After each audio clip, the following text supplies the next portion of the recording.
আসসালামু আলাইকুম দর্শক, কেমন আছেন সবাই? আশা করি ভালো আছেন, আপনাদের দোয়ায় আমিও ভালো আছি।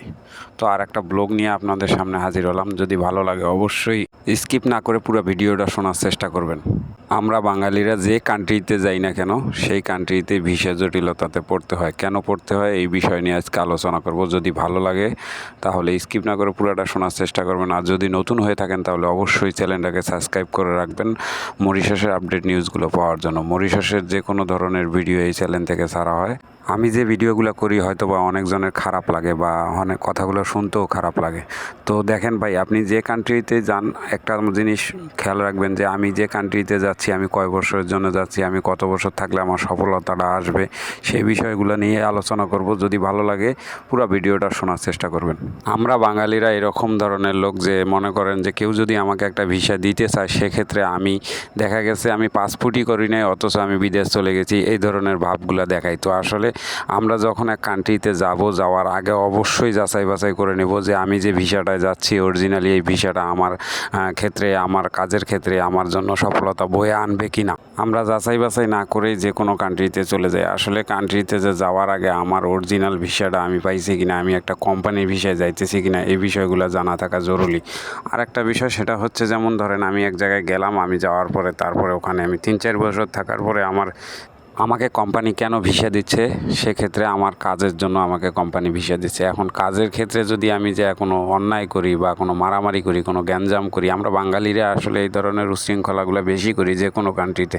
মিডল ইস্ট কান্ট্রি হোক, ছোটো কান্ট্রি হোক, যে কান্ট্রিতেই আমি যাই দেখেন না কেন, আপনি দেখবেন যে বাঙালিরাই বেশি উশৃঙ্খল করে। অন্য অন্য কান্ট্রির লোকজনরা কিন্তু এই ধরনের ঝগড়াঝাটি থেকে বিরত থাকে, যে আমি দেশ ছেড়ে চলে আসছি আরেক দেশে, আমি এইখানে আইসে আমার দেশের পোদ্দারিটা এইখানে না করলেও চলে। তো দেখা গেল ভাই, আপনি একটা জিনিস খেয়াল রাখবেন, আমি যদি আমার ভিসার মেয়াদটা শেষ হওয়ার পরে যদি কোম্পানি আমাকে ভিসা না দেয়, সেক্ষেত্রে আমার ব্যাকগ্রাউন্ডটা চেক করা লাগবে আমার নিজে, যে আমি আমি অতীতে কী করছি। আসলে আমি যদি এই ধরনের ভুলগুলো করি তাহলে দেখা গেল যে আমাকে কোম্পানি কিন্তু ভিসা দিবে না। আর সেক্ষেত্রে এই যে যখন দেখেন ভিসাটা না দেয়, ফ্যামিলির সমস্যা থাকে, তখন কিন্তু ওই লোকটা দেশে না গিয়া করে কি, ভাগে, মানে পলায় যায় আর কি।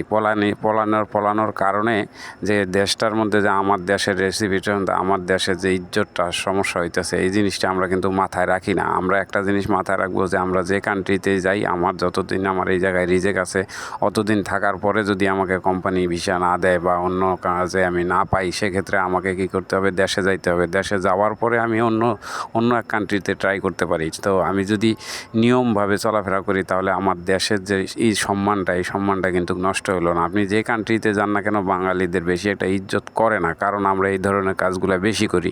তারপরে দেখা গেল যে আমার এই জিনিসটা মাথায় রাখতে হবে যে আমার ভিসার মেয়াদ শেষ, আমার যেহেতু কোম্পানি আমার ভিসার মেয়াদ বাড়াইতেছে না, সেক্ষেত্রে আমাকে দেশে যেতে হবে। আমি দেশে যাওয়ার পরে চিন্তা করব অন্য কান্ট্রিতে যাওয়ার জন্য বা ওই কান্ট্রিতে যাওয়ার জন্য। ভাই একটা জিনিস মনে রাখবেন যে আমার সমস্যার কারণে যদি আমি আরেকজনের পেটে লাথি দিই, এটা কিন্তু খুব খারাপ জিনিস।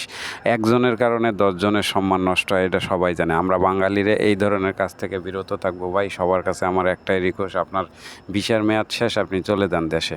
এই জিনিসটা খেয়াল রাখলে তাহলে আমরা কোনো কান্ট্রিতে গিয়ে আমাদের সমস্যায় পড়তে হবে না। আমরা ভালোভাবে ইনকাম করতে পারবো, আমাদের ফ্যামিলি ভালোভাবে চলতে পারবে।